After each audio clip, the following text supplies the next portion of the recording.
Hello everyone, welcome to black mirror horror. कैसे हैं आप सब? आई होप आप सब ठीक होंगे। आज मैं आप सभी के लिए कोई है का पार्ट 2 यानी दूसरा भाग लेकर आई हूँ। केशव के मरने के बाद एक समस्या का हल मिल गया था, लेकिन उसके मरते ही जो दूसरी समस्या पैदा हुई थी उसके बारे में जानेंगे आप कोई है के इस दूसरे भाग में।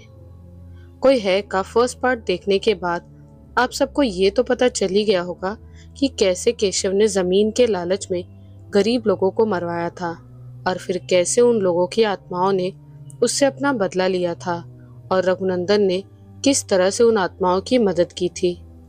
लेकिन आपको ये पता नहीं होगा कि रमेश को दिखाई देने वाली आत्मा किसकी थी। शायद आप ये सोच रहे होंगे कि वो केशव की आत्मा थी, लेकिन शायद वो केशव की आत्मा नहीं थी या फिर उसी की आत्मा थी। अभी तो मुझे भी साफ साफ नहीं पता कि वो आत्मा किसकी थी। इस सवाल का जवाब आप सभी को कहानी में आगे मिलेगा, जिसके लिए आपको थोड़ा इंतजार करना पड़ेगा।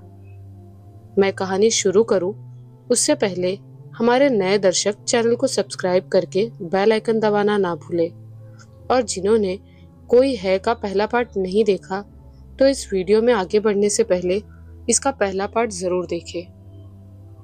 रमेश सोच रहा था कि जब वो गांव के मुखिया बब्बू से स्कूल में दिखाई देने वाली परछाई के बारे में बताएगा तो वो भी उसी की तरह उसके बारे में जानने की कोशिश करेंगे। लेकिन बब्बू ने उससे जो कुछ भी कहा उससे उसकी बिल्कुल भी उम्मीद नहीं थी। बब्बू की बातों ने रमेश के मन में ढेरों सवाल पैदा किए थे। भले उस वक्त बब्बू ने रमेश की मदद नहीं की, लेकिन वो बिना सच्चाई जाने चैन से बैठने वाला नहीं था। बब्बू के मना कर देने के बाद रमेश अकेले ही स्कूल में जाकर वहां दिखने वाली परछाई की सच्चाई जानना चाहता था, लेकिन उसे गोपाल की बात याद आ जाती है, जिस वजह से वो अपना इरादा बदल देता है और वो अपने बिस्तर में जाकर लेट जाता है। आखिर मुखिया जी ने स्कूल जाने से मना क्यों कर दिया, और गोपाल भी मुझे रात के समय स्कूल न जाने की सलाह दे रहा था। आखिर स्कूल में चल क्या रहा है? कहीं ऐसा तो नहीं कि रात के समय स्कूल में कुछ गलत काम हो रहा हो और उसमें मुखिया जी भी शामिल है? नहीं नहीं, ऐसा नहीं हो सकता। गांव के मुखिया तो मुझे भले आदमी मालूम पड़ते हैं। मुझे सच्चाई का पता लगाना ही होगा, लेकिन इससे मुझे क्या हासिल होगा? मैं तो इस गांव का हूँ ही नहीं। मुझे क्या करना है? यहाँ क्या हो रहा है क्या नहीं? मैं यहाँ अपना काम करने आया हूँ और वही करूँगा। मुझे इस गांव के मामले में अपनी टांग नहीं अड़ानी चाहिए। रमेश अपने आप से ही बड़बड़ा रहा था। कुछ देर बाद उसे नींद आ जाती है। सुबह उठकर रमेश स्कूल जाता है। स्कूल पहुंचकर वो स्कूल के चारों तरफ चक्कर लगाता है। शायद वो कुछ ढूंढ रहा था, क्योंकि उसकी नजरें चारों तरफ घूम रही थी, लेकिन उसे वहां वैसा कुछ मिलता नहीं है जो वो ढूंढ रहा था। फिर उसकी नजर अचानक एक कमरे में पड़ती है। उसके दरवाजे पर ताला लटक रहा था। रमेश दरवाजे के पास जाता है और देखता है कि ताले के ऊपर लाल कपड़ा बंधा हुआ था। रमेश को वो बात थोड़ी अजीब लगी। रमेश सोच ही रहा था कि आखिर ताले में लाल कपड़ा क्यों बंधा है। तभी वहां स्कूल का चपरासी राजू आता है। रमेश उससे उस कमरे के बारे में पूछता है। राजू उससे उस कमरे के बारे में बताते हुए कहता है कि मैं यहाँ पर पिछले 10 सालों से काम कर रहा हूँ। मैं जब से यहाँ आया हूँ तब से इस दरवाजे पर यही ताला लटका हुआ देखा है। ये कमरा हमेशा बंद रहता है, यहाँ कोई नहीं जाता। राजू की बात बीच में काटते हुए रमेश बोला, आखिर ऐसा क्यों? आपके क्यों का जवाब तो मैं इस वक्त नहीं दे सकता, लेकिन इतना जरूर कह सकता हूँ कि इस कमरे में लटक रहे ताले की बहुत लंबी कहानी है। मास्टर साहब, भूल कर भी इस तरफ ना जाइएगा। इतना कहकर राजू वहां से चला जाता है। रात में रमेश ये सोच रहा था कि वो गांव के मामले में अपनी टांग नहीं अड़ाएगा, लेकिन राजू की बात सुनकर वो रात की बात भूल गया और पूरा दिन उसके दिमाग में राजू की बात घूमती रही। स्कूल से आने के बाद भी रमेश के दिमाग से राजू की बात नहीं निकल रही थी। वो सोचता है कि क्यों ना एक बार फिर गांव के मुखिया से बात की जाए। शायद उन्हें स्कूल के उस कमरे के बारे में जानकारी होगी। ऐसा सोचकर एक बार फिर वो बब्बू के घर जाता है, लेकिन वो घर में नहीं थे, किसी काम से शहर गए हुए थे। उस गांव में बब्बू के पिता केशव ने क्या किया था, इस बात से अनजान रमेश को जब तक उसके सभी सवालों के जवाब ना मिल जाते तब तक वो शांत बैठने वाला नहीं था। इसीलिए अपने सभी सवालों के जवाब जानने के लिए वो राजू के पास जाने की सोचता है, लेकिन उसे उसके घर का पता नहीं मालूम था। इसीलिए वो गांव वालों से उसके घर का पता पूछता हुआ वहां पहुंच जाता है। राजू का घर गांव के दूसरे कोने में था। जब तक वो वहां पहुंचा तब तक सूरज ढल चुका था और चारों तरफ हल्का अंधेरा भी हो गया था। राजू के घर पहुंचकर रमेश सबसे पहले उसे रात के वक्त स्कूल में दिखाई देने वाली परछाई के बारे में बताता है। फिर उसे स्कूल के बंद कमरे के बारे में पूछता है, लेकिन राजू, गोपाल और बब्बू की तरह ही रमेश को उन सबसे दूर रहने की सलाह ही देता है। राजू उसे कुछ भी बताने से डर रहा था और उसका डर रमेश साफ साफ देख सकता था। मुझे पता है तुम किसी बात से डर रहे हो, इसीलिए मुझे कुछ भी नहीं बता रहे, लेकिन तुम चिंता मत करो। तुमने मुझे स्कूल के राज के बारे में बताया है, ये बात मैं किसी से भी नहीं बताऊंगा। रमेश उसका भरोसा जीतने की कोशिश करता है। पहले तो राजू रमेश से कुछ भी बताने से इनकार कर देता है, क्योंकि स्कूल का राज बब्बू से जुड़ा हुआ था। वो ये नहीं चाहता था कि वर्षों पुरानी घटित घटना के बारे में अब किसी को भी पता चले, क्योंकि गांव का लगभग हर एक आदमी उस घटना को भूल चुका था। यहाँ तक कि बब्बू भी अब उस घटना के बारे में किसी के मुंह से नहीं सुनना चाहता था। राजू को डर था कि अगर वो रमेश से उस घटना के बारे में बताएगा तो हो सकता है कि रमेश सालों से कैद उस कमरे के राज को बाहर निकाल देगा और गांव वाले एक बार फिर डर के साए में जीने को मजबूर हो जाएंगे। लेकिन रमेश के बार बार पूछने की वजह से राजू उसे 30 साल पहले की घटी घटना के बारे में बताता है। राजू रमेश से बताता है कि कैसे केशव ने गांव वालों को जिंदा जलाया था और फिर कैसे उन लोगों की आत्माओं ने उससे अपना बदला लिया था।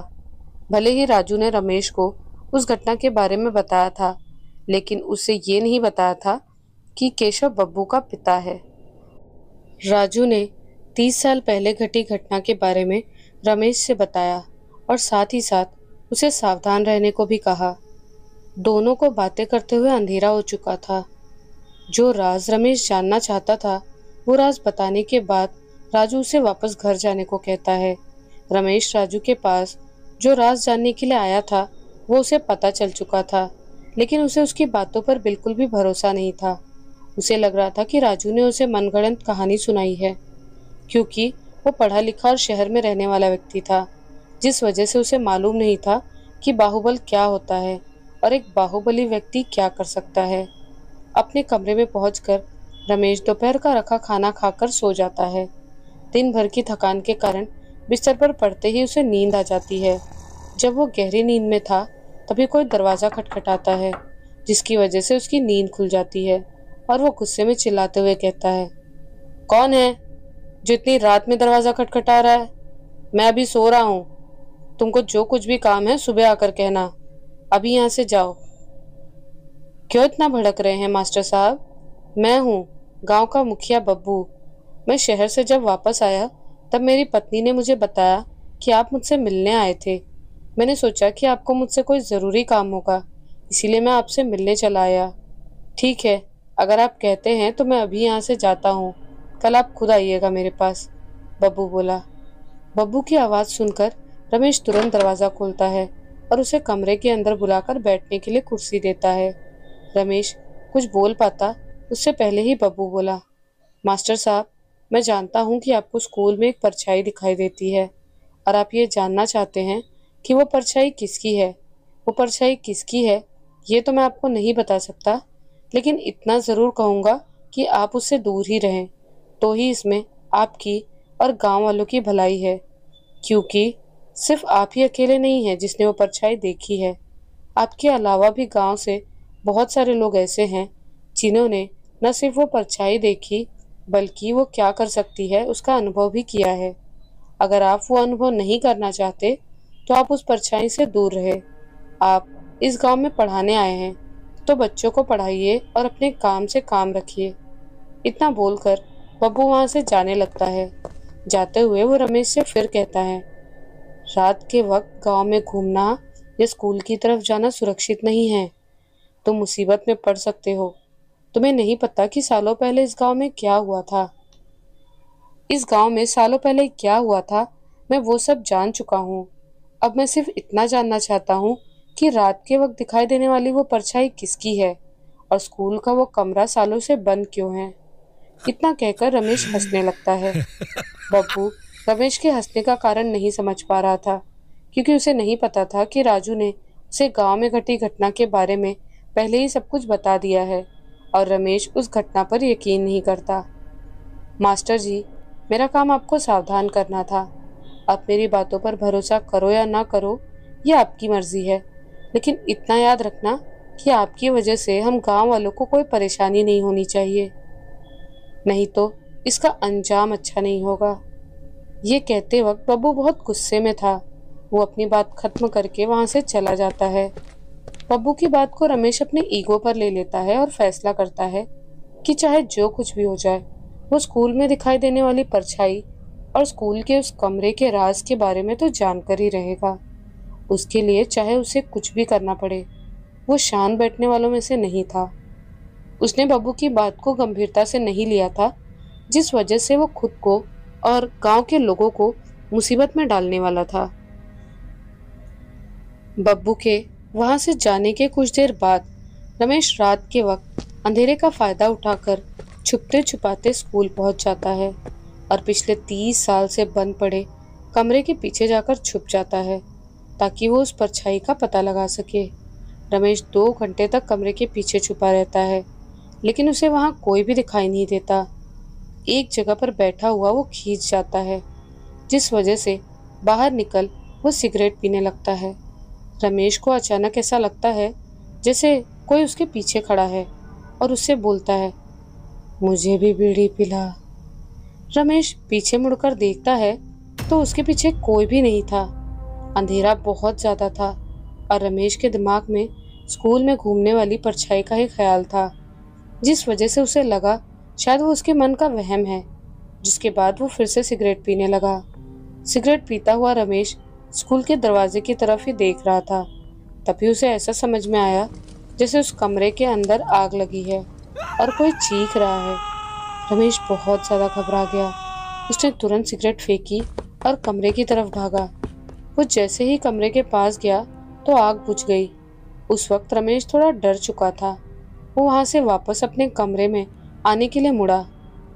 तभी उसे उसी आदमी की आवाज फिर से सुनाई दी, तूने मुझे बीड़ी नहीं दी, ये तूने अच्छा नहीं किया। आज 30 साल से ज्यादा हो गए बीड़ी पिए हुए। वो आवाज सुनकर रमेश अपने चारों तरफ देखने लगता है, लेकिन उसे कोई दिखाई नहीं देता। उसे सिर्फ ठंडी हवा का झोंका महसूस हुआ। तभी उसे ऐसा लगने लगा जैसे कोई उसे बुला रहा है। उसे ऐसा एहसास हुआ जैसे उस कमरे में कोई है जो कि बहुत ही तकलीफ में है और वो उसे मदद के लिए आवाज लगा रहा है। वो आवाज सुनकर डरा हुआ रमेश हिम्मत करके दरवाजे की तरफ धीरे धीरे बढ़ने लगा। वो जैसे ही दरवाजे के पास पहुंचता है, अंदर से एक बूढ़े आदमी के रोने की आवाज आने लगती है। रमेश के कुछ भी समझ में नहीं आ रहा था, क्योंकि उसने कुछ देर पहले महसूस किया था कि उसी कमरे में आग लगी हुई है। अब उसे उसी कमरे से एक बूढ़े आदमी के रोने की आवाज सुनाई दे रही थी। कमरे से आ रही बूढ़े आदमी की आवाज सुनकर रमेश सोचता है कि उसे कमरे में बब्बू ने ही बंद किया है और वो गांव का मुखिया है, जिस वजह से गांव के लोग उसे कुछ बोल नहीं पा रहे थे।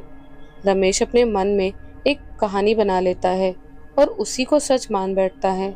रमेश ये भी सोचता है कि बब्बू ने ही स्कूल में भूत होने की अफवाह फैलाई है, ताकि कोई भी बाहरी आदमी स्कूल के पास आने से डरे।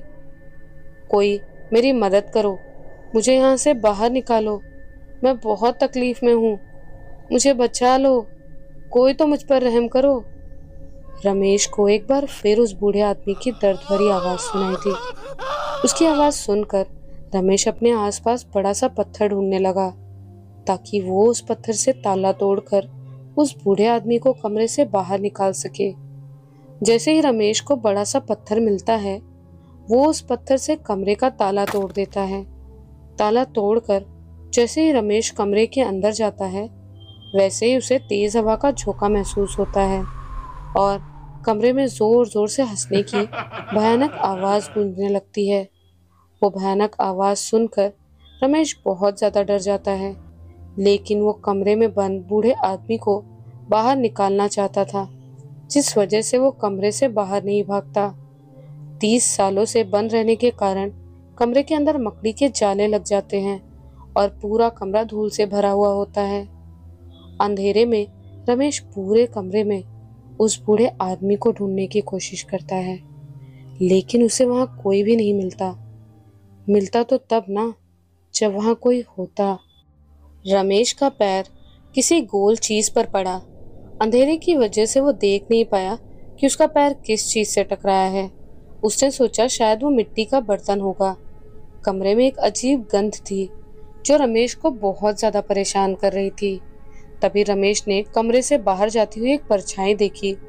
उस परछाई को देखकर रमेश ने सोचा कि कमरे में बंद बूढ़ा आदमी कमरे से बाहर निकल गया है। रमेश भी कमरे से बाहर निकलना चाहता था, लेकिन अचानक कमरे का दरवाजा बंद हो गया। उसने दरवाजा खोलने की कोशिश की, लेकिन दरवाजा बाहर से बंद हो चुका था। रमेश ने दरवाजा खोलने की बहुत कोशिश की, लेकिन वो दरवाजा खोलने में कामयाब नहीं हो पाया। उस वक्त रमेश को राजू और मुखिया की बातों पर भरोसा होने लगा था, जिसकी वजह से वो डर भी रहा था। उस वक्त वो इतना डर चुका था कि उसका पूरा शरीर कांप रहा था। डर कर रमेश पूरा जोर लगाकर चीखता है, जिसके बाद वो बेहोश हो जाता है। जब उसे होश आता है तो अपने सामने राजू बब्बू के अलावा एक और अनजान शख्स को पाता है। मैंने तुझे बहुत समझाया और आगाह भी किया था, लेकिन तूने मेरी बात नहीं मानी और अब तेरी वजह से पूरा गांव मुसीबत में है। उस वक्त बब्बू इतना गुस्से में था कि अगर वो रमेश का खून भी कर देता तब भी उसका गुस्सा शांत नहीं होता, लेकिन फिर भी उसने अपने गुस्से को काबू में रखा। मुखिया जी, वो तो इससे आगे रमेश कुछ बोल पाता उससे पहले बब्बू बोला, तू क्या करना चाहता था? तूने हम गांव वालों को बेवकूफ समझ रखा है ना? तू समझ रहा था कि मैंने और राजू ने तुझे जो कुछ भी बताया वो सब मनगढ़ंत कहानी थी। वो तो अच्छा हुआ कि रात के वक्त राजू स्कूल का मुआयना करने आ गया था, नहीं तो पता ही नहीं चलता कि स्कूल का दरवाजा खोलने वाला कौन है। अब जब तक तेरी वजह से आई मुसीबत इस गांव से टल नहीं जाएगी, तब तक तू इसी गांव में रहेगा। इतना कहकर रमेश को अपने साथ लेकर बब्बू वहां से चला जाता है। उसके साथ राजू और वो आदमी भी जाते हैं। वो आदमी रघुनंदन का बेटा राघवेंद्र था, जो कि उसी की तरह ही एक तांत्रिक था। दरअसल राजू हर रात स्कूल ये देखने आता था कि किसी ने स्कूल का बंद दरवाजा खोला तो नहीं। उस रात भी जब वो स्कूल आया तो उसने देखा कि दरवाजे का ताला टूटा हुआ है और दरवाजा खुला हुआ है। उसने बिना वक्त गवाए बाहर से दरवाजा बंद कर दिया और जैसे ही उसने कमरे के अंदर से चीख सुनी, वो भागकर बब्बू के पास गया और उसे पूरी बात बताई। राजू की बात सुनकर बब्बू अपने साथ रघुनंदन के बेटे राघवेंद्र को बुला लाया, क्योंकि रघुनंदन 30 साल पहले ही मर चुका था। 30 साल पहले रघुनंदन ने क्या किया था उसकी जानकारी बब्बू को नहीं थी, लेकिन रघुनंदन का बेटा राघवेंद्र पूरी बात जानता था, क्योंकि उसने 30 साल पहले अपने पिता की मौत के बाद स्कूल के उस कमरे में ताला लगाकर उस पर मंत्र क्रिया करके उसे बांध दिया था, ताकि कमरे के अंदर कैद आत्मा कमरे से बाहर ना निकल सके। बब्बू सिर्फ इतना जानता था कि स्कूल का जो कमरा हमेशा बंद रहता था, उसी कमरे में उसके पिता की मौत हुई थी। मतलब जब केशव का शरीर जल रहा था तब वो भागकर उसी कमरे में गया था। केशव के घर वाले ये नहीं समझ पा रहे थे कि वो अचानक आत्महत्या कैसे कर सकता है, लेकिन रघुनंदन उसके परिवार का बहुत करीबी था, इसलिए उसने जैसे तैसे उन्हें समझाया कि जिन लोगों को केशव ने जलाकर मारा था उन्हीं की आत्माओं ने उसकी जान ली है। केशव की मौत के अगले दिन उसका विधिवत अंतिम संस्कार करने की तैयारी की जाती है। रात के वक्त रघुनंदन समझ रहा था कि केशव जलकर राख हो गया है, लेकिन सुबह जब वो उस कमरे के अंदर गया तो उसने देखा कि उसके शरीर की हड्डियां पूरी तरह से नहीं जली थी। रघुनंदन के कहने पर केशव की अस्थियां इकट्ठी की जा रही थी। रघुनंदन वहीं पर खड़ा था, लेकिन तभी उसे कुछ ऐसा एहसास हुआ जिसकी वजह से उसने सभी को केशव की अस्थियां समेटने से रोक लिया और सबको तुरंत कमरे से बाहर जाने को कहा। रघुनंदन कमरे से बाहर आ पाता उससे पहले ही उसका शरीर अकड़ चुका था और वो दरवाजे के सामने धड़ाम से गिर पड़ा। रघुनंदन कराहते हुए बोला, केशव ने जिन जिन लोगों को मारा था उनमें से किसी का भी अंतिम संस्कार नहीं हुआ, जिस वजह से उन लोगों की आत्माएं नहीं चाहती कि उसका भी अंतिम संस्कार हो। इसीलिए अगर गांव की भलाई चाहते हो तो केशव का अंतिम संस्कार करने का विचार मन से निकाल दो। अगर तुम में से किसी ने भी इसका अंतिम संस्कार करने की कोशिश की तो उसका अंजाम बहुत भयानक होगा। मैं समझ रहा था कि केशव को मारने के बाद उन लोगों की आत्माओं को मुक्ति मिलेगी, लेकिन मैं गलत था। मुझे नहीं लगता कि अब मैं जिंदा। इससे आगे वो कुछ बोल पाता उससे पहले उसकी सांसें थम चुकी थी। रघुनंदन बहुत बड़ा तांत्रिक था और वो उन आत्माओं से नहीं बच पाया, जिस वजह से केशव के परिवार वालों के मन में डर बैठ गया और उन्होंने केशव का अंतिम संस्कार करने का विचार मन से निकाल दिया। उस दिन के बाद अगले कुछ दिनों तक स्कूल बंद रहा और केशव के परिवार का कोई भी व्यक्ति वहां नहीं गया। लेकिन उस दिन के बाद हर दूसरे या तीसरे दिन गांव के किसी न किसी घर में आग लग जाती थी। केशव की मौत से पहले तो सिर्फ स्कूल में ही आग लगने की घटनाएं होती थी, लेकिन उसके मरने के बाद पूरे गांव में आग लगने की घटनाएं होने लगी, जिस वजह से पूरा गांव दहशत में जीने लगा था। कुछ गांव वालों को रात के वक्त स्कूल में बहुत सी काली परछाइयां दिखाई देती थी। फिर एक दिन केशव के घर में भी आग लग गई और उस आग में उसका परिवार मरते मरते बचा। उस घटना के बाद केशव की पत्नी रघुनंदन के बेटे राघवेंद्र के पास गई और उसे बुला लाई। राघवेंद्र जानता था कि गांव में किस वजह से आग लग रही है। उसने स्कूल के उसी कमरे के अंदर जाकर एक तंत्र क्रिया की और दरवाजा बंद कर दिया और दरवाजे पर ताला लगा दिया। कोई भी व्यक्ति वो ताला ना खोले और कमरे को लेकर हर किसी के मन में डर बैठ जाए, इसीलिए उसने ताले पर एक लाल कपड़ा भी बांध दिया। केशव की आत्मा तो कमरे में कैद थी, लेकिन कुछ दिनों बाद गांव वालों को स्कूल में एक परछाई घूमती हुई दिखाई देने लगी। वो परछाई किसी और की नहीं बल्कि रघुनंदन की थी। भले ही रघुनंदन ने उन आत्माओं को मुक्ति दिलाने की कोशिश की थी, लेकिन उसने केशव के साथ गलत किया था, जिसकी वजह से उसकी आत्मा भी मुक्ति की तलाश में भटक रही थी। राघवेंद्र ने बब्बू को उस परछाई के बारे में सब कुछ बता दिया था और ये भी कहा था कि जब तक स्कूल का कमरा बंद रहेगा तब तक गांव में शांति रहेगी, लेकिन अगर गलती से भी किसी ने वो दरवाजा खोला तो गांव में एक बार फिर से मौत का तांडव होगा। मतलब फिर से वैसी ही दुर्घटनाएं होंगी जो 30 साल पहले होती थी। उस दिन के बाद से राघवेंद्र हर साल स्कूल के उस कमरे के दरवाजे पर लगे ताले पर नया कपड़ा बांध देता था। राघवेंद्र को ये बिल्कुल भी उम्मीद नहीं थी कि 30 साल बाद कोई बाहरी आदमी आकर वो ताला तोड़ देगा और कमरे में कैद केशव की आत्मा को बाहर निकाल देगा। राघवेंद्र, बब्बू, राजू और रमेश बब्बू के यहाँ बैठे हुए थे। मैं ये बात जानता था कि एक न एक दिन मुझे ऐसा करना होगा, लेकिन मैं इस स्थिति में ये काम करूँगा मुझे इस बात की उम्मीद बिल्कुल भी नहीं थी। परेशान होकर राघवेंद्र बोला, आप किस बारे में बात कर रहे हैं राघवेंद्र जी? मैं कुछ समझा नहीं। बब्बू पूछता है। मैं आपके पिता के अंतिम संस्कार करने की बात कर रहा हूँ मुखिया जी, लेकिन आपके पिता का अंतिम संस्कार करना इतना आसान नहीं है क्योंकि उसमें जान का खतरा है। लेकिन अगर ऐसा ना किया गया तो पूरे गांव वालों की जान खतरे में रहेगी। अगर आप अपनी जान का खतरा उठाने को तैयार हैं तो मैं आज ही आपके पिता के अंतिम संस्कार की तैयारी शुरू करता हूँ। राघवेंद्र ने बब्बू की बात का जवाब दिया।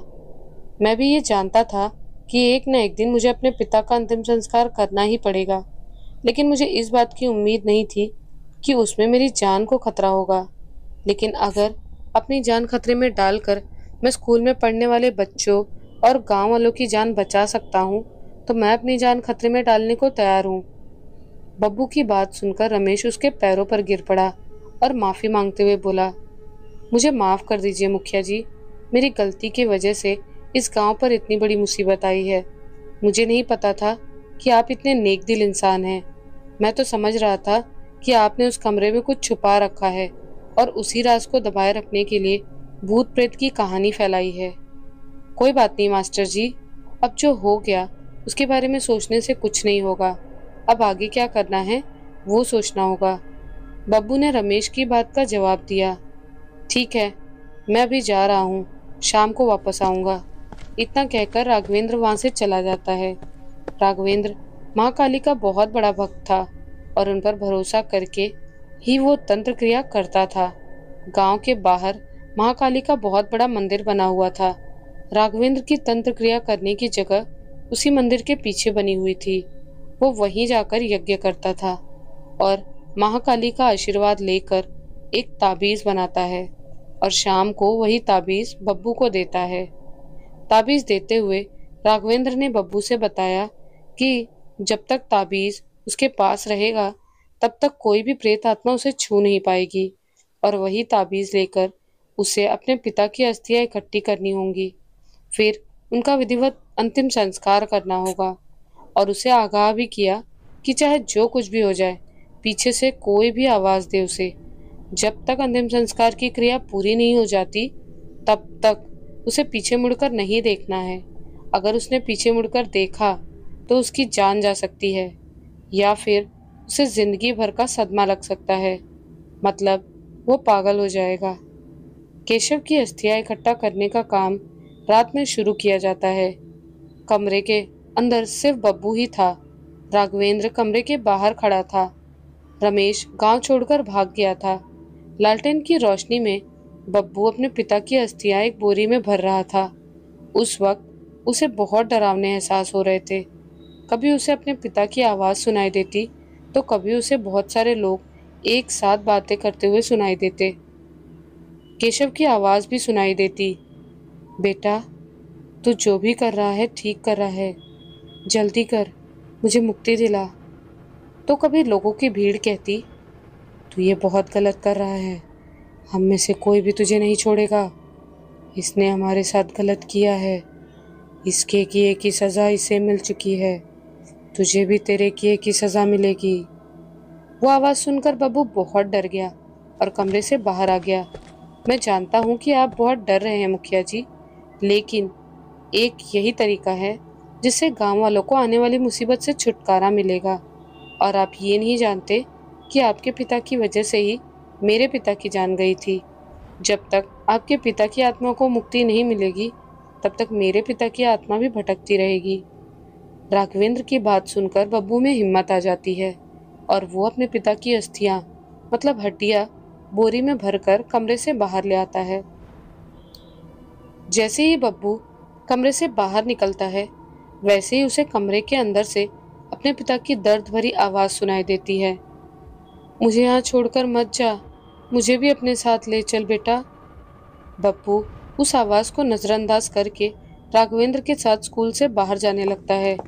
तभी उसे फिर एक बार अपने पिता की वही दर्द भरी आवाज़ सुनाई दी, देख ये सब मुझे तकलीफ दे रहे हैं, मुझे भी अपने साथ ले चल, तू जो कर रहा है वैसा करके मुझे मुक्ति नहीं मिलेगी।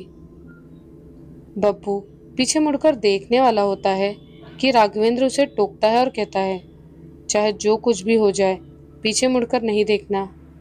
बब्बू रात भर अपने पिता की अस्थियां अपने पास रखता है, लेकिन वो रात गांव वालों के लिए सबसे भयानक रात साबित होने वाली थी, क्योंकि उस रात बब्बू के घर के अलावा गांव के लगभग सभी घरों में आग लगी थी। आग लगाने वाला कोई और नहीं बल्कि वो सभी आत्माएं थी जो ये नहीं चाहती थी कि केशव की आत्मा को मुक्ति मिले। सुबह होते ही राघवेंद्र ने बब्बू के हाथों केशव का अंतिम संस्कार करवाया, जिसके बाद उसकी आत्मा को मुक्ति मिल गई और उसकी आत्मा को मुक्ति मिलते ही राघवेंद्र के पिता की भी आत्मा को मुक्ति मिल गई। केशव ने जिन लोगों को मरवाया था उनकी आत्मा की मुक्ति के लिए बब्बू ने महामृत्युंजय यज्ञ करवाया, जिसके बाद उनकी भी आत्माओं को मुक्ति मिल गई। रमेश के साथ क्या हुआ और वो भागकर कहाँ गया, किसी को भी उसका पता नहीं चला। क्योंकि वो अपने घर भी नहीं पहुंचा था। उसके घर वालों ने भी उसे ढूंढने की बहुत कोशिश की, लेकिन वो उन्हें कहीं भी नहीं मिला। ना तो उसकी लाश किसी को मिली। इस कहानी में बस इतना ही। ये कहानी यहीं पर खत्म होती है। अब तो आपको ये पता चल ही गया होगा कि स्कूल में दिखाई देने वाली परछाई किसकी थी, और आपको आपके सभी सवालों के जवाब भी मिल गए होंगे। आपको ये कहानी कैसी लगी हमें कमेंट्स में ज़रूर बताइएगा।